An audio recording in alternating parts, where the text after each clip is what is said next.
Bien decíamos, ya lo tenemos conectado, ya lo tenemos en línea, lo intentamos sacar en 2020, no pudimos porque a veces nuestros horarios y el conectarnos con España es un tanto complicado, así que le damos la bienvenida y lo saludamos, periodista y escritor, y nos va a contar de qué se trata esto que viene a presentar.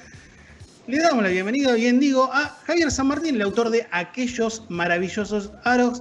Tocayo podría decirse, porque el tuyo es con X y con B larga. ¿Cómo va? Javier Juárez, Ivana Berbanás y Nacho Miranda, te saludamos. ¿Cómo va? Hola, encantado de estar con vosotros, gracias. Un placer, tocayo. Bueno, igualmente era hora de que estuvieras aquí con nosotros. Solemos traer, como siempre decimos, escritores, habitualmente españoles, algunos argentinos que han pasado y que tienen obras referidas al básquetbol. La primera pregunta es lógica. ¿De qué se trata Aquellos Maravillosos Aros? ¿De qué se trata? Se trata de poner en un libro mucha pasión compartida por este deporte que tanto amamos, tanto vosotros como quienes estamos implicados en el proyecto, que es el baloncesto, y reivindicar que de los años 80 y 90 vienen muchísimas de las virtudes, de los talentos y de las alegrías que nos da el baloncesto hoy día. Entonces, en el 2017, en el periódico Onde Trabajo, en el Correo Gallego, decidimos publicar una sección semanal llamada, como el libro, Aquellos Maravillosos Aros, dedicada a reivindicar un poco a personas de los años 80 y 90 que hicieron grande nuestro baloncesto. Un poco una visión nostálgica, pero con un toque actual, en tanto que en cada reportaje hay una opinión invitada y suele ser la opinión de un entrenador o entrenadora, o jugador o jugadora que hoy está en activo y que establece un puente entre el presente y aquel pasado. Contra todo pronóstico, este es un país como el vuestro donde el baloncesto es importante, pero más importante es el fútbol. Esos reportajes en su edición digital se metieron en el top 10 de lo más visto del periódico, en el correogallego.es. Se metieron una vez, se metieron dos veces, se metieron tres, y la serie de reportajes que inicialmente iba a ser de 10, se convirtió en una serie de 20, de 30, de 40, y hoy estamos en 124. O sea que gracias a que tuvo ese eco, pues por sugerencia de un compañero, Santi Ribeiro, pasado un año, dijo, pues, ¿por qué no te planteas recopilar estos reportajes como un libro, actualizarlos un poco, darle algún extra?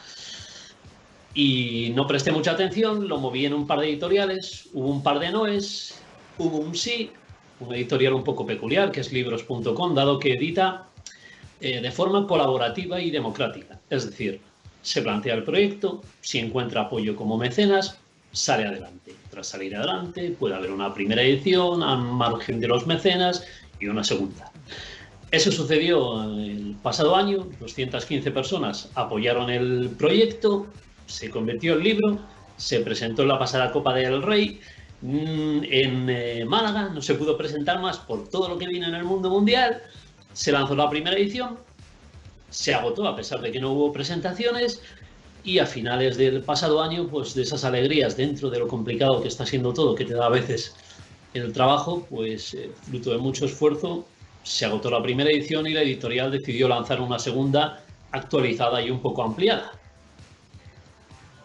Xavi, hablamos de 63 personajes y reportajes. Yo creo saber cuál es la razón, pero contanos vos, ¿por qué elegiste el número 63 y no un número más redondo como podría ser 50, 60?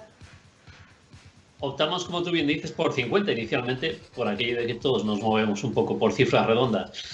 Pero la verdad, la selección era muy complicada. El libro se gestó cuando ya había unos 70 y algo reportajes, y dejar fuera algunos te parecía pues un poco doloroso, ¿no? Dentro de todos te parecen interesantes, los invitados de todos los reportajes te resultan atractivos.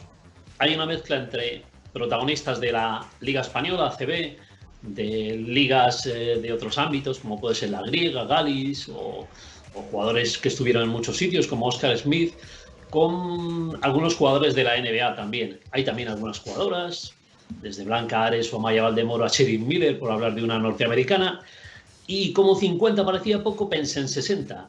eso suponía un esfuerzo mayor para la editorial a nivel económico. Pero puestos a aceptar 60, como tú bien dices, pues dado que la mayor anotación de la historia, una de las mayores de Michael Jordan, dado que creo que anotó más de 63 en alguna ocasión, pero sí quizá la más histórica, fue en un partido contra Boston donde anotó 63 puntos, y Larry Bird, que junto a Jordan es otro de los protagonistas de aquellos maravillosos aros con su lógico capítulo, pues dijo aquello de: esta noche Dios se ha disfrazado de jugador de baloncesto en la persona de Michael Jordan.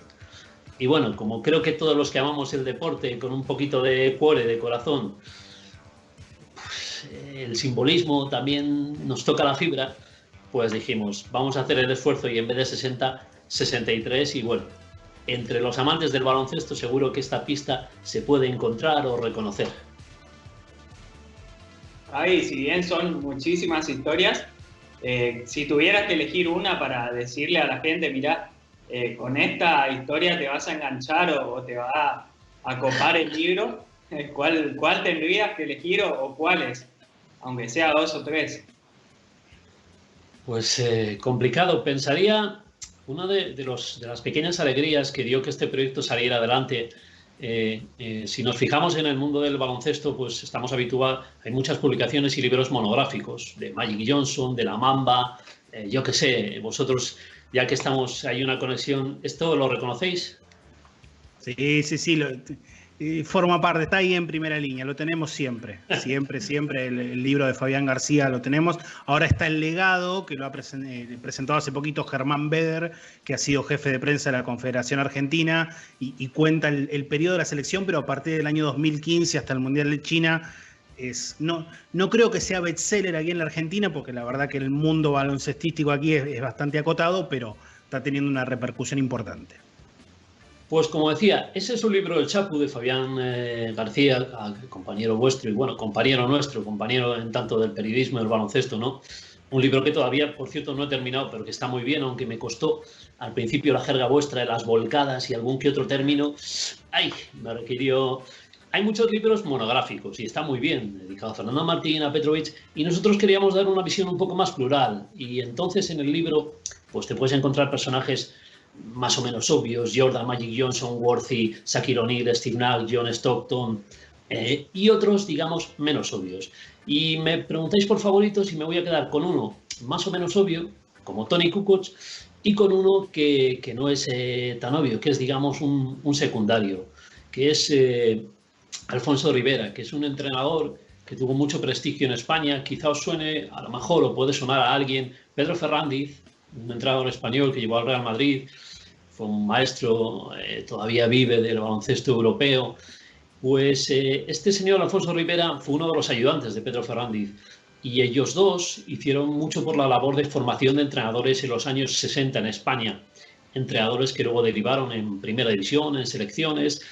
Y con el tiempo, Alfonso Rivera, que entrenó al Obradoiro y que era un salmantino que se afincó en Galicia y en Santiago, ciudades de las que os hablo, antes de este libro hice un libro sobre el Obradoiro, el equipo de la capital de Galicia que milita en la ACB, y para aquel libro quería contar con Alfonso Rivera, entre otros 50 entrevistados, y los problemas de salud fueron aplazando esas entrevistas. Hablábamos por teléfono, era entusiasta, se le había tragado un poco el tiempo, se le había sido un poco injusto quizá con él, y digamos que él valoraba que desde el presente quisiéramos hablar con él y reivindicar su legado, olvidado pues porque son casos, historias que no están en internet. Entonces él tiene un capitulito en este libro y de ello estoy muy, muy orgulloso, porque nunca llegamos a mantener esa conversación larga en su casa porque sus problemas de salud fueron derivando en el fallecimiento, y que esté al lado de Jordan, Magic, Divac, Gallis, Oscar, que haya un hueco con la misma extensión para Alfonso Rivera, es uno de esos placeres que dices, pues bueno, pues tantos meses de esfuerzo, noches de insomnio, contrastando datos, fotos, merece la pena. Y por llevarnos a algo más actual, hablaría de Tony Kukoc, jugador que llegó a ser el deportista, no el jugador de baloncesto, mejor pagado en Italia. Durante su estancia allí, después de haber estado en la Yugoplástica, cobraba más que los futbolistas, por eso dilató su salto a la NBA, porque Jordan quería contar con él en los Bulls. Toni Kukoc disputó con Croacia los Juegos Olímpicos de Barcelona.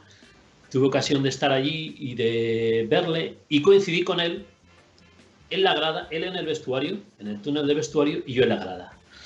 Al verle me acerqué a pedirle un autógrafo y a hablar y no quería darme un autógrafo y no daba crédito. Yo no daba crédito de que no pude. Digo, a ver, he hecho unos kilómetros, he trabajado muchísimo para ahorrar dinero, para venir aquí, para comprar esta entrada y no me quieres firmar un autógrafo. Es que no entiendo la razón. Juego a baloncesto, admiro tu juego. Yo no sé si era broma o no, pero yo creía que era broma y digo, fírmame, fírmame. Y no me firmaba. Y bueno, en inglés traté de explicarme lo mejor que pude y se me ocurrió la estúpida idea y cómica idea de arrodillarme. Me puse de rodillas y le rogué que por favor, Tony, please, sin decir la camiseta, que llevaba una camiseta amarilla similar a la de la Yugoplástica, no la de la Yugoplástica porque el dinero no me alcanzaba para comprar una camiseta oficial que además antes eran más difíciles de conseguir que hoy. Tampoco había AliExpress, no podías conseguir ni una mala, ni una imitación. Y se rió muchísimo y yo creo que por la broma, pues no sé si es que era una persona no dada, hay personas por timidez, que jugadores, jugadoras, estrellas de distintos ámbitos que rehúsan firmar autógrafos y me firmó la camiseta. Esa camiseta la llevé a Bilbao de vuelta, la ciudad de la que soy natal y donde me crié y me eduqué, y le dije a mi madre, esta camiseta, mamá, no se lava. Y en el primer lavado del viaje de Barcelona, esa camiseta entró en la lavadora. Cuando yo me di cuenta de la situación, me enfadé con mi madre, entre comillas, porque uno no debe ni puede enfadarse con una madre, y por fortuna se conoce que el rotulador era bueno, la camiseta salió y el autógrafo se mantenía. No se ha vuelto a lavar esa camiseta. Hay gente que yo lo estoy viendo en previo y ha estado sufriendo con tu relato acerca de la camiseta de Toni Kukoc, y yo me puedo, o sea, la procesión va por dentro en mi caso, porque Kukoc es uno de mis predilectos, pero entiendo que para vos en primera persona debe haber sido bastante más complejo. Luego además recordad que saltó a la NBA, ganó anillos. Toni Kukoc se ha afincado en Estados Unidos y prácticamente se volvió una persona, viene algo a su país, me consta que ha participado incluso en eventos benéficos en Croacia, pero desde luego acceder a él es mucho más complicado.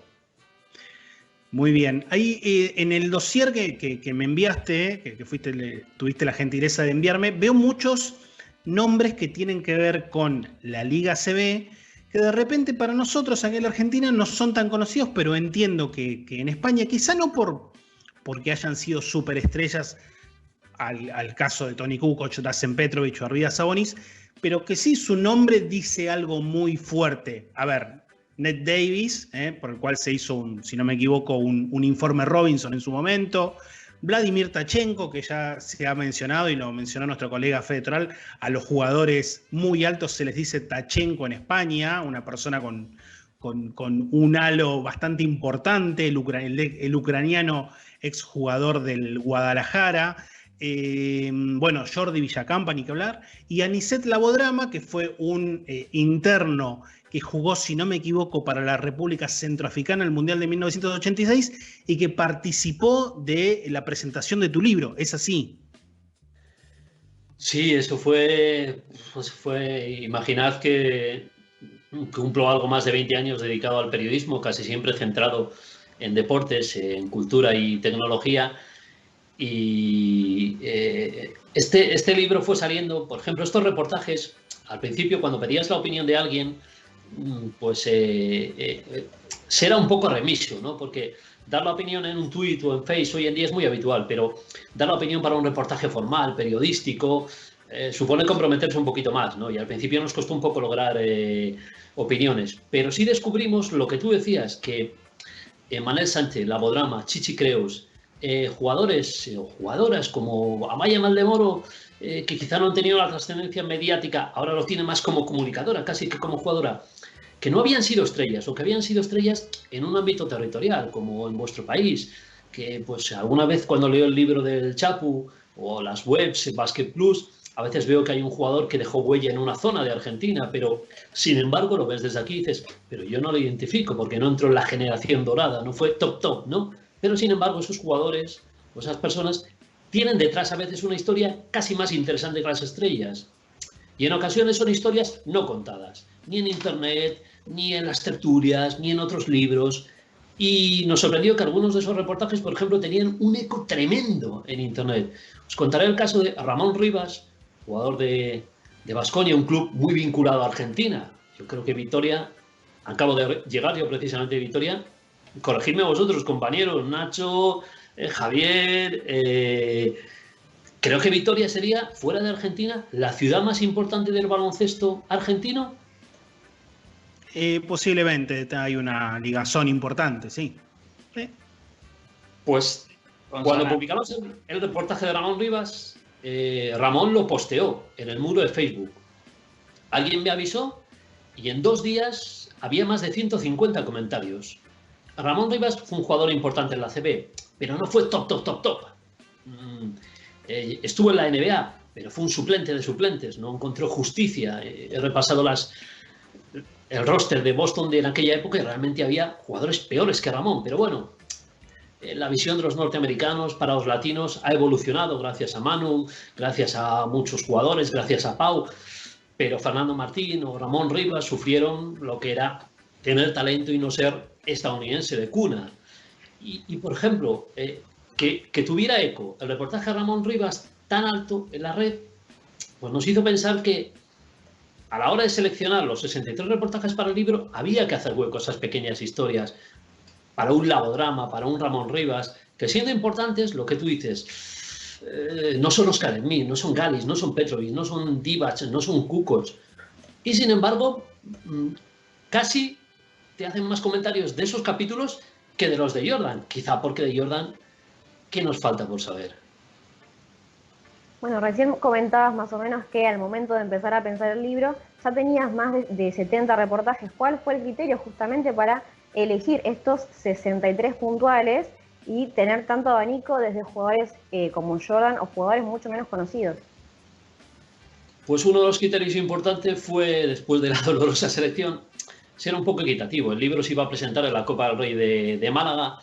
Y el libro, aunque nació en un periódico de distribución en Galicia, por internet ya sabéis que las cosas vuelan muchísimo. Entonces fuimos dándonos cuenta de que tenía que tener representación de distintos clubes. Pues hay protagonistas en los capítulos del Estudiantes, del Juventud, del Barcelona, del Real Madrid, jugadores como Bernie Rodríguez, que pasó por el Unicaja, campeón del mundo con Pau Gasol y demás, de la generación de oro, y que tuvo la gentileza de estar en la presentación de aquellos maravillosos aros en la pasada Copa del Rey en Málaga, que fue unas semanas antes de que se nos viniera el mundo abajo. Utilizamos ese criterio, ser un poco equitativos, pensar que el libro, a diferencia de la sección, es para España, incluso para algo más allá, porque por fortuna, pues bueno, hoy la movilidad es tremenda y estudiantes de Erasmus, trabajadores, y eso hace que te manden fotos del libro en Nueva York o en Francia.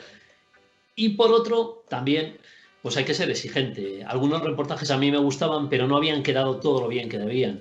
Son reportajes que llevan mucho tiempo, pero que los hago en el tiempo paralelo de la sección donde trabajo, que es Tendencias, dedicándome más a reportajes y entrevistas de cultura, tecnología, y en deportes dedico menos espacio. Entonces, a veces es fuera de la jornada laboral. Y algunos de ellos me parecían tan mejorables que, aunque todos han sido revisados y mejorados, algunos requerían tanto esfuerzo que no lo veía. También ha habido algún caso de alguna cuestión personal, alguna persona que decía que en el reportaje se citaba a algunas personas que no le apetecía recordar por cuestiones personales. Pues bueno, esas cosas tienes que respetar. Y lo que sí trabajamos es el aspecto de dar un extra. En el libro hay un capítulo dedicado a baloncesto y música, y quisiera hacer, antes de concluir, Javier, una mención especial para Esteban Gómez, que es quien firma el prólogo, que junto a Ramón Trecet condujo Cerca de las Estrellas, un programa de televisión que en los años 80 nos trajo partidos de la NBA y que fue una semilla de vocaciones de baloncesto tremenda en España. Y Esteban Gómez logró entrevistar en persona a Michael Jordan y le regaló una capa española, incluso. Fue hasta allí, a Estados Unidos, entre otras cosas, a darle ese peculiar detalle. Y hay una parte importante Hicimos un esfuerzo económico y de trabajo para que haya un álbum en papel fotográfico dentro del libro que incluye 60 fotografías. La mayor parte de ellas son de Mickey Forniés, que fue el primer corresponsal español en la NBA, trabajando para Nuevo Basket, y que él presenció lo que los americanos llaman el debut de Jordan, que no es el primer partido de Michael Jordan en la NBA. En Estados Unidos, debutar en la NBA se llama jugar en el Madison Square Garden.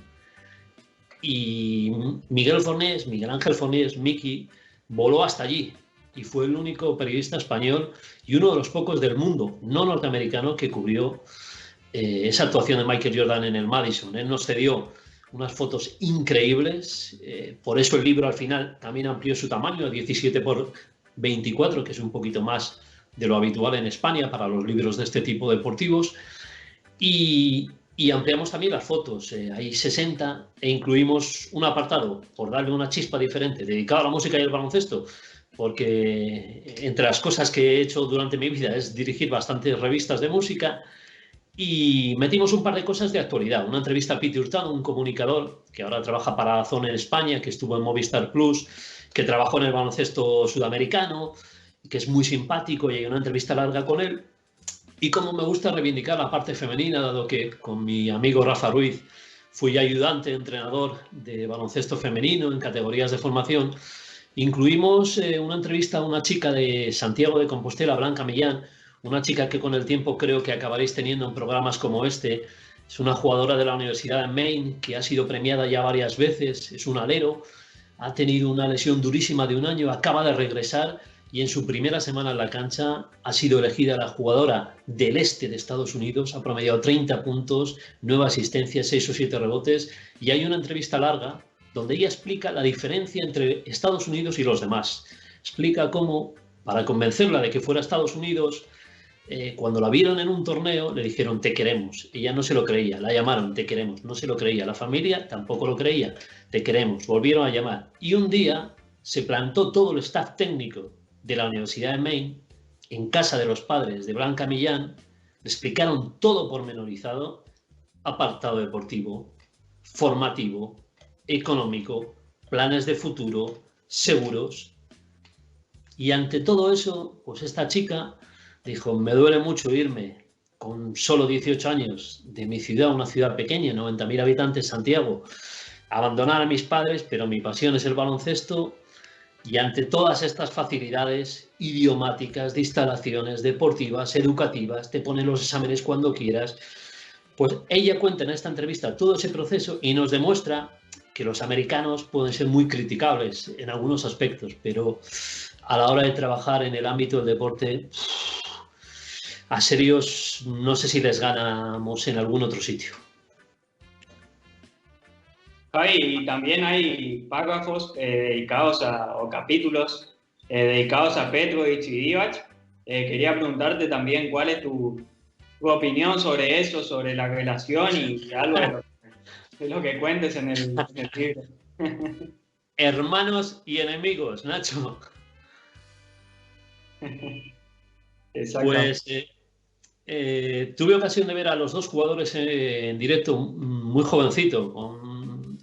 Divac visitó Bilbao en un torneo de Navidad y nos quedamos alucinados porque jugando con el Partizan de Belgrado ya tenía un nivel bestial. Y siempre me pareció un jugador que la parte profesional del baloncesto la asumía sin perder la parte de sonreír, de juego. Yo creo que la diferencia entre el fútbol y nuestro deporte es que en el básquet nos gusta divertirnos, nos gusta jugar, suena música, hablamos de cine, hablamos de zapatillas, y el fútbol es a veces casi cercano a la guerra, a combatir, no sé, y me gusta el fútbol. He sido años socio del Athletic de Bilbao. Siendo de Bilbao te tiene que gustar el fútbol. Y Petrovic yo creo que era esa parte de... le podía la competitividad excesiva. Yo hice 2 horas y media en Bilbao con Juan Marregui, con Roberto, con amigos, de cola para ver el debut de ACB de Petrovic. Metió 42 puntos ante el Caja Bilbao, en la casilla.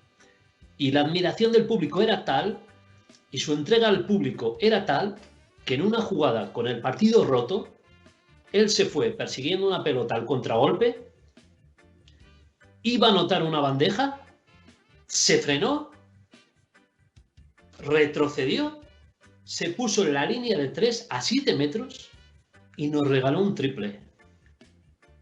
Claro, el capítulo de Petrovic se titula, creo que algo así como Ángel y Demonio. Es decir, tenía esos detalles que quienes le conocen dicen que era cándido, era un niño, pero a veces su nivel de competición, hasta mofarse de los rivales, yo creo que afea un poco su carrera. Y Divac es un jugador al que le veías con 30 y tantos años y le ves ahora de directivo, no sé si os habéis fijado, en una pausa de la NBA, y si ve un balón suelto, lo agarra y tira por la espalda.